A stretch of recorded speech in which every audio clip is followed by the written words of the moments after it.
เรียกว่าบางที่ก็เป็นคางบ้างเนาะเป็นส่วนของคางแต่พระธาตุเขาแตกนะ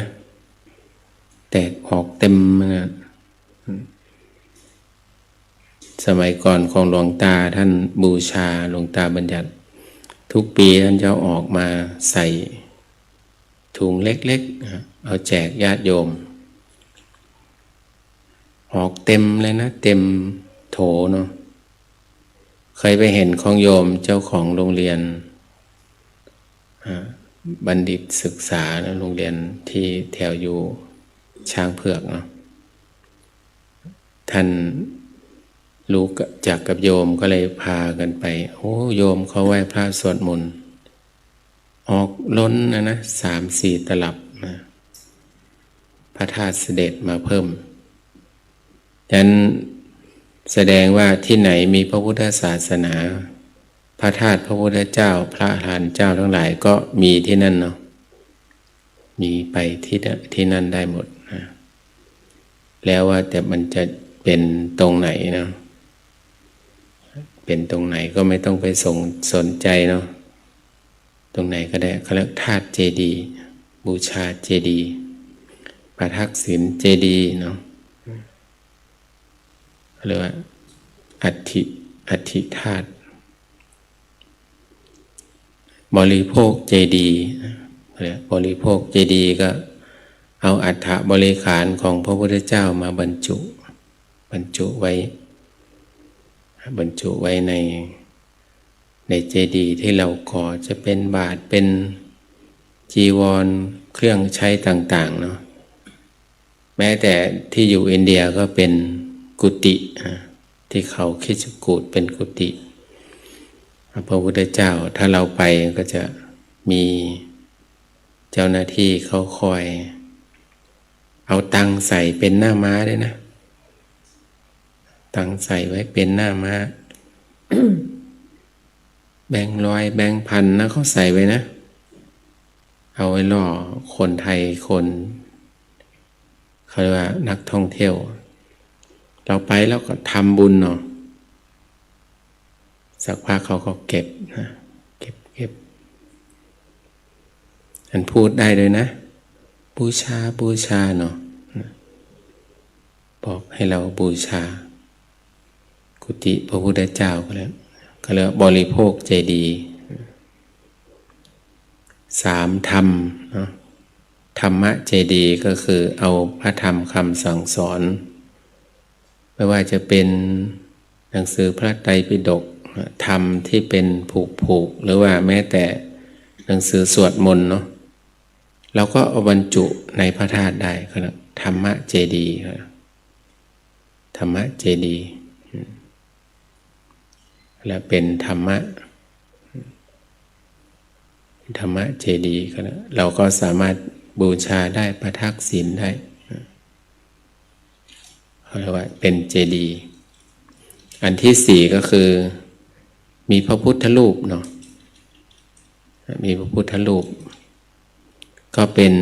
ที่ประทักษิณเป็นเจดีย์เป็นที่ระลึกเนาะรูปเหมือนครับรูปเหมือนบริโภคเจดีย์ก็มีต้นโพเลยนะต้นโพก็เป็นบริโภคพระองค์ได้ใช้สอยเดี๋ยวนี้เราก็ทำรูปเหมือนเขาเรียกว่าทำเป็นรูปพระพุทธเจ้าถ้าคนไทยทำก็เหมือนคนไทยเนาะคนจีนทำก็เหมือนคนจีนพม่าทำก็เหมือนพม่าอินเดียทำก็เหมือนคนอินเดียนะเป็นพระพุทธรูปเขาเรียกว่าสามารถประทักษิณรอบพระพุทธรูปได้แต่เราก็จะรอบเจดีย์นะ4 ที่เนาะ4 สถานเอาดอกไม้ธูปเทียนบูชาก็มี2นะ2ประเภทเขาเรียกว่าอามิสบูชาได้ดอกไม้ธูปเทียนของหอมต่างๆเนาะแต่ปฏิบัติบูชาเหมือนเรามาเดินจงกรมนั่งสมาธิ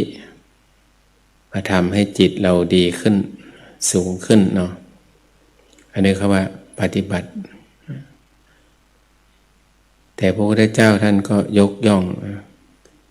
องการปฏิบัติบูชาเนาะบูชาอามิสบูชาก็ทำได้แต่ไม่ยกย่องการปฏิบัติบูชาแล้วก็พระองค์ก็สอนไปอีกว่าพระพุทธศาสนามีธุระอยู่สองอย่างมีคันธะธุระเนาะกับวิปัสสนาธุระเหมือนหลวงพ่อหลวงพี่ทั้งหลายท่านก็มาปฏิบัติเป็นก็เรียกมหาบัณฑิตเนาะเรียนปริญญาโทสาขาวิปัสสนาก็เรียกสาขาวิปัสสนามีมหาลัยเดียวในโลกเนาะที่ปฏิบัติธรรมเนาะบังคับให้ปฏิบัตินะ7 เดือนเนาะอย่างน้อยก็7 เดือนถ้าเราเรียนมจรธรรมดาก็ปีละ10 วันนะปริญญาตรีนี่เขาทำทุกปีละ10 วันจนถึงปี4นะถ้าป.โทก็1 เดือนป.เอกก็45 วันแต่ถ้าเป็นวิปัสสนาพิเศษนะพิเศษ7 เดือนปฏิบัติต่อเนื่องมันก็จะได้สภาวะก็นะจะได้สภาวะกินน้อยนอนน้อยไม่พูดเลยเนาะเขาไม่ให้พูดที่ตานังเลนังเลยนะเคยไปเดือนหนึ่งเขาไม่ให้พูดมีกล้องวงจรปิดเนี่ยที่กินฉันน้ำปนะนะคนชอบพูดมันก็จะพูดเนาะมาซุบซิบนะแต่เราก็ไม่พูดเขาเรียกว่ามันก็พอวันใกล้จะออกเนี่ยปีที่ไปอยากจะออกพรุ่งนี้เย็นนี้เขาก็เอาโทรศัพท์คืนให้เนาะพระเอาไปเสียบในศาลานะเสียงมันดังสนั่นเลยคืนนั้นนะติดต๊อดเนาะเสียงดังพอวันที่ออกเขาก็ถามให้เขียนไม่ต้องพูดก็ได้คนมันเยอะเขียนแล้วก็ใส่กล่องไว้ความคิดเห็นแล้วก็บอกว่ายังไม่ต้องแจกโทรศัพท์เนาะวันออกค่อยถวายโทรศัพท์เสียงดังเพราะว่าเกมมันยังไม่จบเนาะมันยังเหลืออีกคืนหนึ่งนะคืนสุดท้ายนะถ้าเราทำดีๆอาจจะได้เห็นธรรมะพระพุทธเจ้าก็ได้เนาะอันนี้มันฟุ้งเลยนะรั่วไปหมดนะไหลออกไปหมดบางคนก็อยากจะคุยเนี่ยอยากจะถามก็บอกมันยังไม่จบนะเกมมันยังไม่จบเนาะมันยังเหลืออีกคืนหนึ่งอะนะระยะหลังนี่ไม่รู้เขาให้หรือเปล่านะก่อนวันจะออกเนาะแต่เขาก็ปฏิบัติเพราะว่ามันเป็นศูนย์ปิดหลวงพ่อบอกว่าเดินดูไม่ได้นะเดินสำรวจสำนักเขาไม่ได้ถ้าสำรวจบ่อยเข้าเขาจะเปิดประตูให้ออกไปเลยเนาะ ท่านจะบอกนะเปิดประตูให้ออกจากสำนักเลยไม่ให้ตรวจสำนักผมชอบแกล้งเขาเหมือนกันนะตอนไปเราก็ลองเดินสเปะสปะนี่วิ่งมาเลยนะโยมเขานะพระคุณเจ้าเดินไม่ถูกเขาว่าสอนเราเดินนะเดินไปจากศาลาไปกุฏิเนี่ยเขาก็มองนะถ้าเราเดินไม่ถูกของเขาเรียกว่ากฎเกณฑ์เขาตามไปบอกเรานะเขาดูแลดีมากนั่งไปสภาวะโยกไม่ได้เลยนะไปกระซิบที่ข้างหูพระคุณเจ้าง่วงแล้วกำหนดนะง่วงเนาะเขาบอกภ พับอาสนะให้เรานั่งเอาก้นสูงเขาบอกจะนั่งตัวจะได้ไม่เอ็นมาข้างหลังเขาก็ดูแลดีนะเมื่อก่อนนี้เผลอไม่ได้เลยวิ่งใส่เนาะระยะหลังนี้ไม่มีนะโยมเขาพระธรรมะไม่มีเขาก็คงจะปล่อยบ้างเนาะบางครั้งมันเป็นสภาวะมันไม่ได้ง่วงตัวโยกตัวลอยเป็นสภาวะแต่ถ้าเขาไปสะกิดไปเรียกเรานี่เราจะตกใจกันบางที่ไปปฏิบัตินี่ตัวโยกไม่ได้นะเอากระดาษตีดังโป๊กเราก็สะดุ้งเนาะกำลังเพลินเลยนะกำลังตีเลยอะพอเจอกระดาษตีเข้าไปนี่สะดุ้งใจสั่นตุบเนาะเขาเรียกว่ามันเป็นสภาวะนะพอเขาตีเราปุ๊บเนี่ยมันกำหนดไม่ทันที่วัดลำเปิงไม่ได้ถ้าปฏิบัติเป็นกลุ่มก็ไม่เรียกนะจะโยกก็โยกจะหลับก็หลับโยมหลับพระก็หลับเหมือนกันนะเนาะไม่ยุ่งกันนะมันเป็นสภาวะเขาเรียกสภาวะธรรมแต่พอไปยุ่งไปอะไรมันก็ไม่ได้สภาวะเลยตัวโยกตัวลอยตัวเด้งเป็นเรื่องปกติไม่ผิดปกตินะไปปีนั้นนี่มีพระมีสภาวะเนาะพอท่านนั่งหลับตาสภาวะเกิดวิ่งลงศาลาเนาะนะมองเข้าศาลาท่านบอกศาลามันคว่ำมันนี่ท่านบอกในความรู้สึกนะศาลามันกลับกันนั่นว่าวิ่งลงศาลามองขึ้นมาเพราะว่าศาลามันกลับศาลามันคว่ำเขาเรียกสภาวะแรงเนาะสภาวะแรงหลวงพ่อก็บอกให้กำหนดให้กำหนดรู้สภาวะรู้ไม่ทันนี้ตัวเด้งบ้างอะไรบ้างเป็นเรื่องปกตินะเป็นสภาวะธรรมเขาเรียกสภาวะธรรมถ้าเราปฏิบัติจริงๆเนี่ยเขาเรียกว่าจิตเกิดสมาธิเกิดความสุขได้เนาะบางครั้งมันบอกใครไม่ได้ความสุขที่มันเกิดจากสมาธิมันอิ่มมันเป็นปีตินะสุขเกิดจากสมาธิเขาเลยแค่แป๊บเดียวนั้นก็มีความสุขเนาะอิ่มสบายเขาเรียกมีพลังได้อีกหลายชั่วโมงถ้าหลวงพ่อหลวงพี่อยู่ที่วัดลำเปิง1 เดือนนะได้อธิษฐานนะวันสุดท้ายได้ทำไม่ที่ตานังเลยนังเขาจะให้เราทำเนาะหลวงพ่อจะบอกใครอยากมีศรัทธาเนชัชชิ1 คืนนะ2 คืนนะเราก็ทำได้ไม่นอนแต่ที่ว่าลำเปิง3 คืนนะหลวงพ่อนะซ้อมดีๆนะ คงไม่เป็นไรแล้วเนาะมาตั้ง6 เดือนแล้วนะ5 เดือน6 เดือนแล้วมาที่ว่าลำเปิงเดือนนึง3 วันสุดท้ายเข้ากรรมฐานเข้าห้องกรรมฐานไม่นอนไม่พิงไม่ฟุบไม่อาบน้ำไม่นอนหลับเนาะถ้าเข้ากับผมไม่แปรงฟันเลยนะไม่ต้องแปรงฟันไม่ต้องล้างหน้าไม่ต้องเปลี่ยนเสื้อผ้าไม่ทำอะไรทักอย่างนะยืนเดินนั่งไม่นอนสมัยที่บวชใหม่ๆหลวงปู่ท่านบอกนะห้ามนอนนะลูกถ้ายืนเดินนั่งไม่ได้ก็คลานเอาท่านบอกเดี๋ยวจะไม่เห็นของดีท่านว่าคลานก็คลานนะห้ามนอนเด็ดขาดนะหลวงปู่สั่งนะ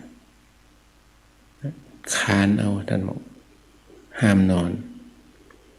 อยู่ในอิริยาบถ3ยืนเดินนั่งแต่เราต้องฝึกนะจาก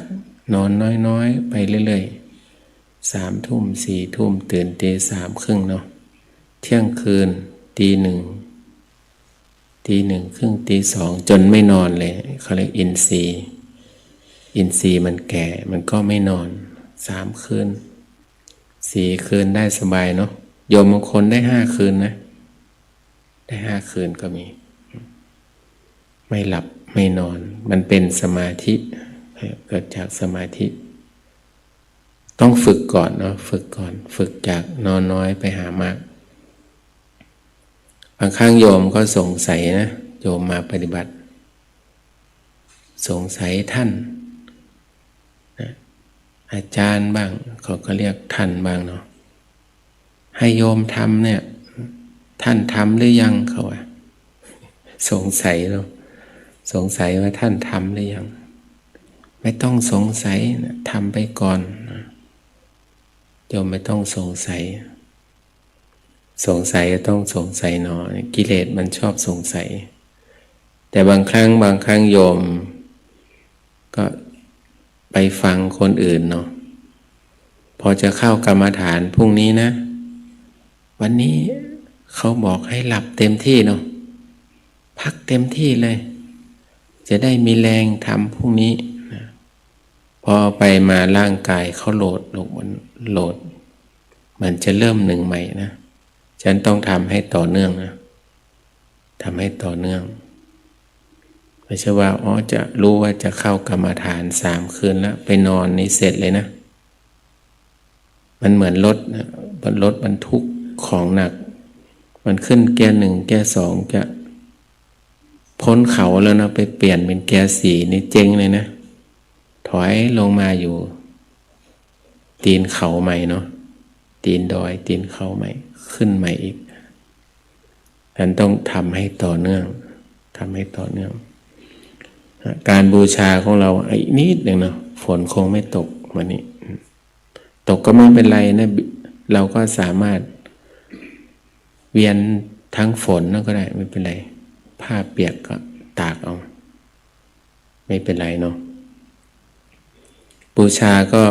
อย่างที่บอกว่ามีดอกไม้ธูปเทียนอยู่ในกรวยเราเนาะโยมบางคนบางท่านอาจจะไม่รู้ว่ามันความหมายเอาบูชาอะไร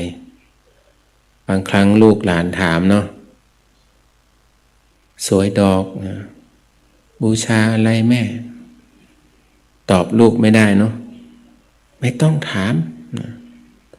ปู่ย่าตายายทำอันนี้ตั้งนานแล้วถามทำไมเพราะว่าไม่มีคำตอบให้เด็ก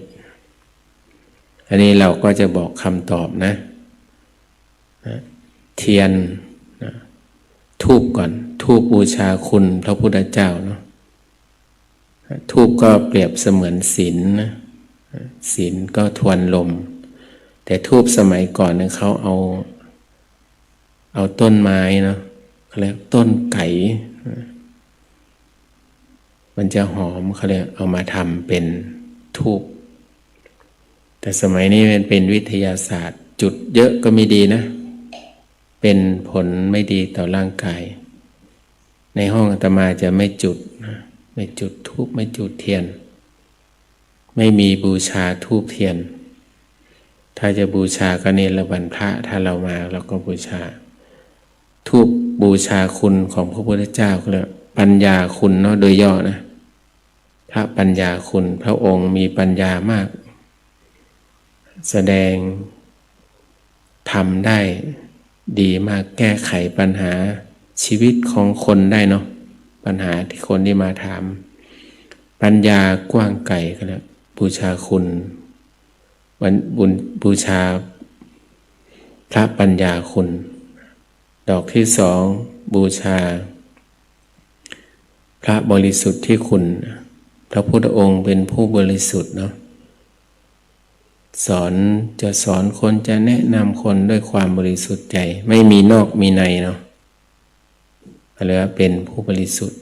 บูชาพระบริสุทธิ์ที่คุณข้อที่ 3บูชาพระกรุณาที่คุณ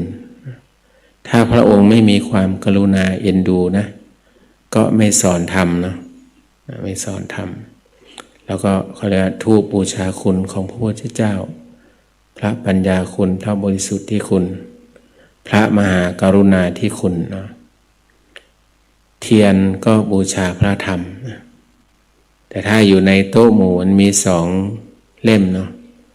มีขวาซ้ายก็บูชาพระธรรมกับพระวินัยรวมแล้วก็เป็นหนึ่งเดียวคือพระนิพพานเท่านั้นนะไม่มีสองเนาะธรรมะพุทธเจ้ามีหนึ่งเดียวแล้วก็บูชาพระธรรมดอกไม้ก็บูชาพระสงฆ์ดอกไม้ในเจกันมันก็มาหลากหลายนะบางครั้งเขาก็มีดอกบัวบ้างใบเพลินบ้างดอกกุหลาบบ้างเนาะก็เอามาแต่งในแจกันก็ดูเป็นระเบียบเรียบร้อยดีครับเหมือนพระสงฆ์ที่มาจากหลายที่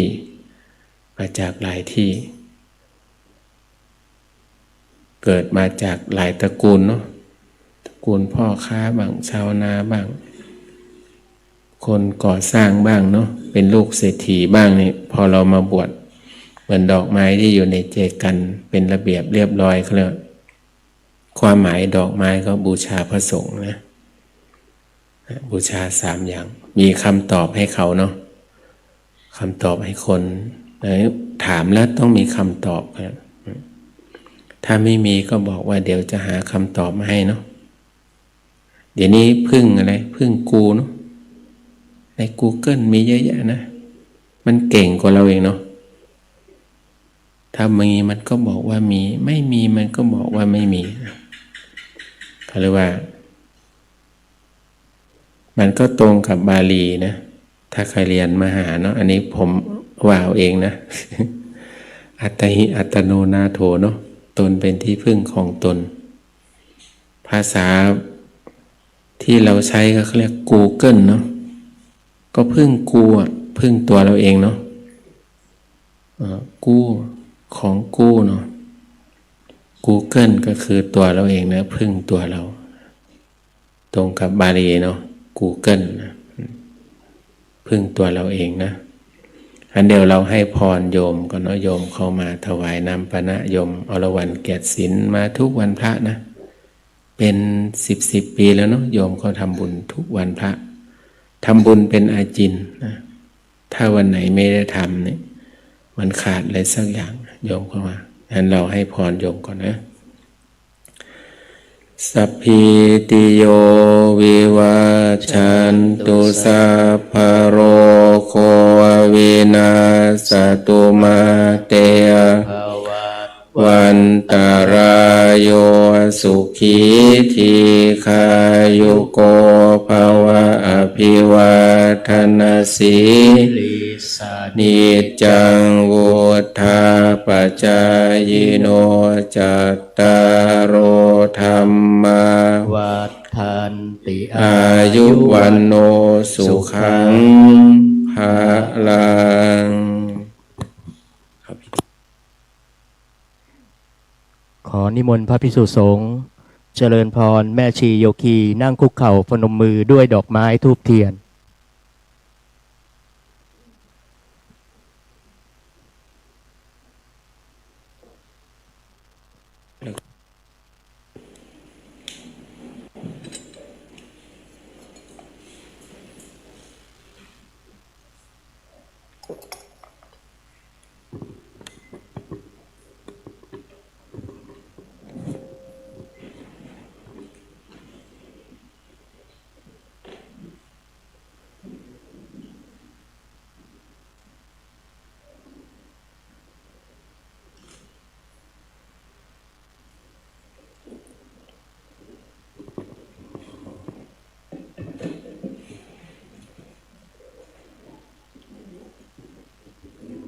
ครับกราบพระกันนะอัญชลี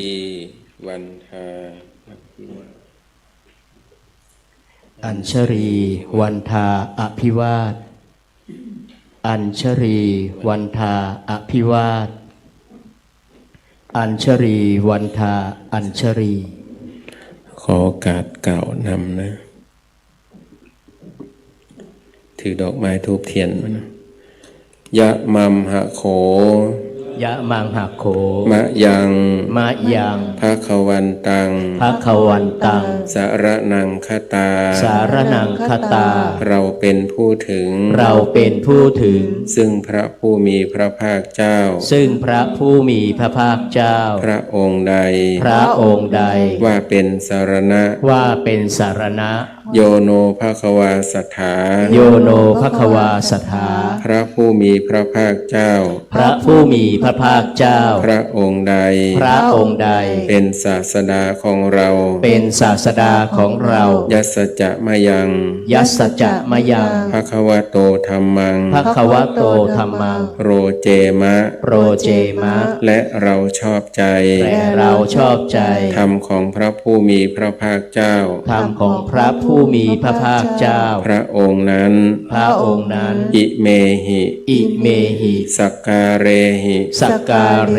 หิ ตังภควันตัง ตังภควันตัง สะธัมมัง สัทธัมมัง สะสังฆัง สะสังฆัง อภิปูชยามะ อภิปูชยามะ เราตั้งใจบูชา เราตั้งใจบูชา พระผู้มีพระภาคเจ้า พระผู้มีพระภาคเจ้า พระองค์นั้น พระองค์นั้น พร้อมทั้งพระธรรม พร้อมทั้งพระธรรม พร้อมทั้งพระสงฆ์ พร้อมทั้งพระสงฆ์ ด้วยเครื่องสักการะทั้งหลายเหล่านี้ ด้วยเครื่องสักการะทั้งหลายเหล่านี้ ไหว้พระพร้อมกันอะระหัง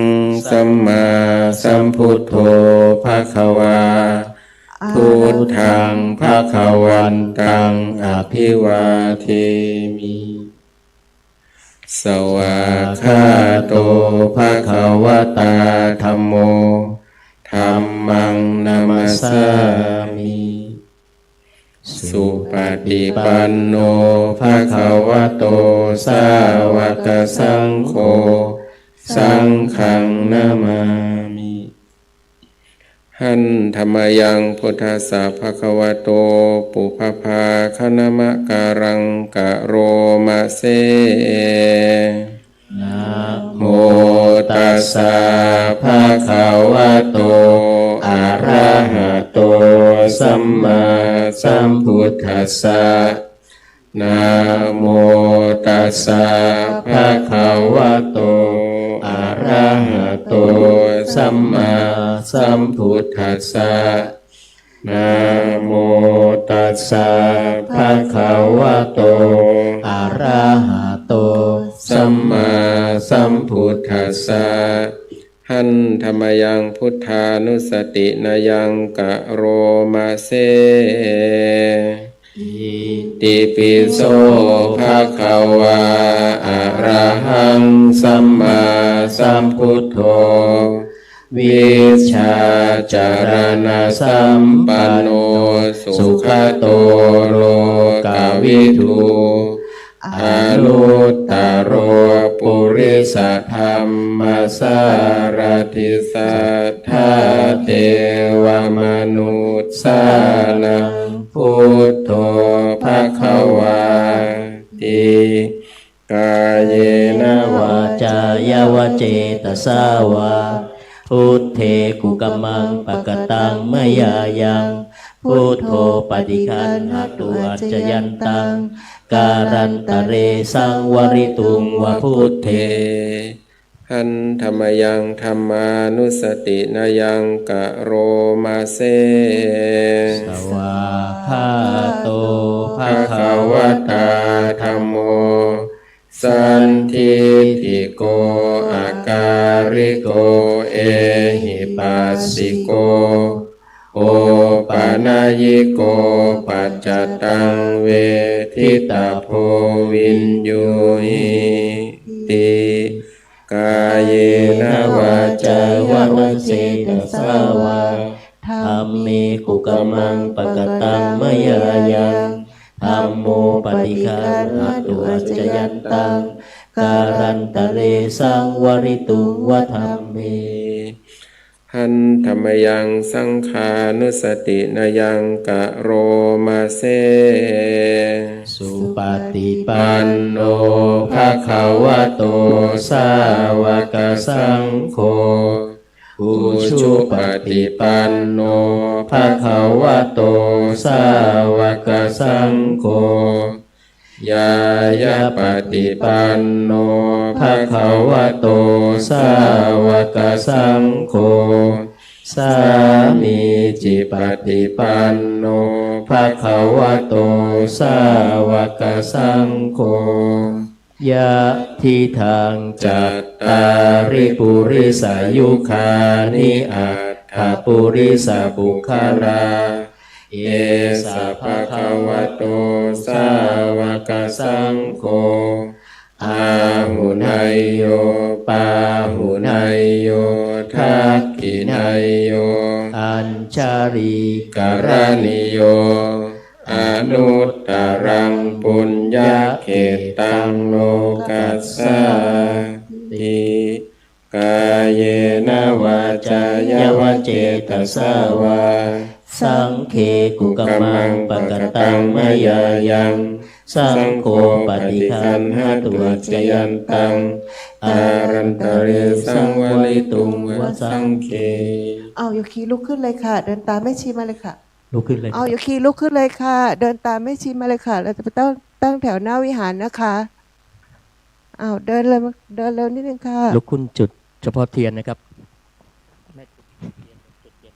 เราจะตั้งแถวหน้ากระดานเรียงสี่นะคะเอาเดินเร็วนิดนึงค่ะจุดเฉพาะเทียนแล้วทูบไม่ต้องจุดนะครับ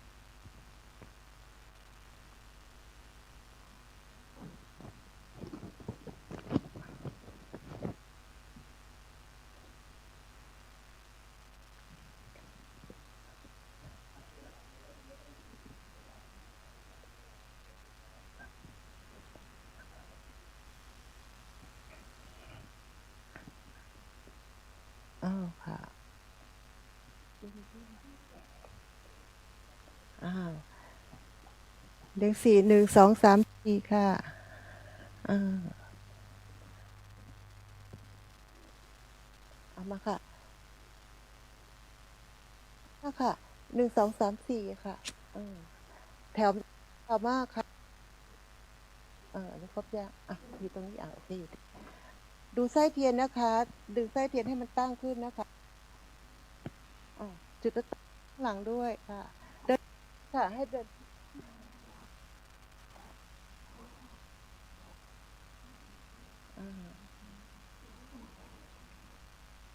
กระดานเรียงสี่อะค่ะหนึ่งสองสามสี่ค่ะ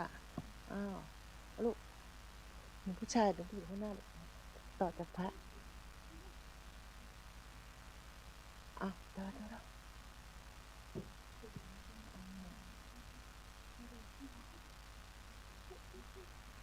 ต้องให้ไส้เทียนมันตั้งขึ้นนะคะหนึ่งสองสามสี่อะค่ะแถวมันจะได้ไม่ยาวนะคะขึ้นมาอีกค่ะขึ้นมาอีกค่ะ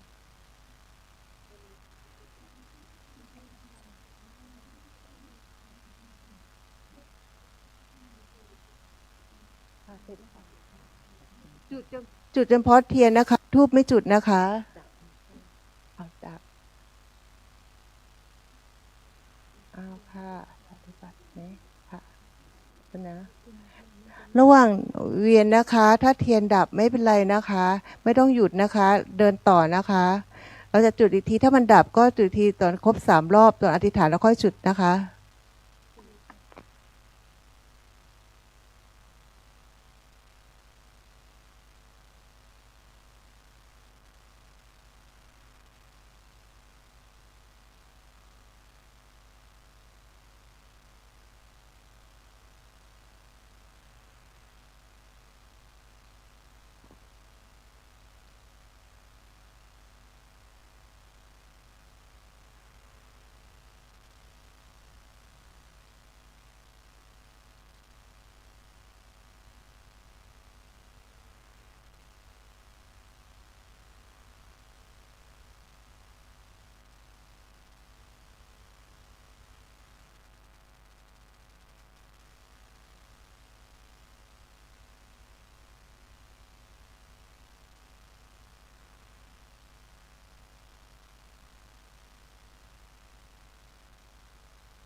After placing the flowers and the candles, please go back to your seat. You start with mindful prostration and sitting meditation.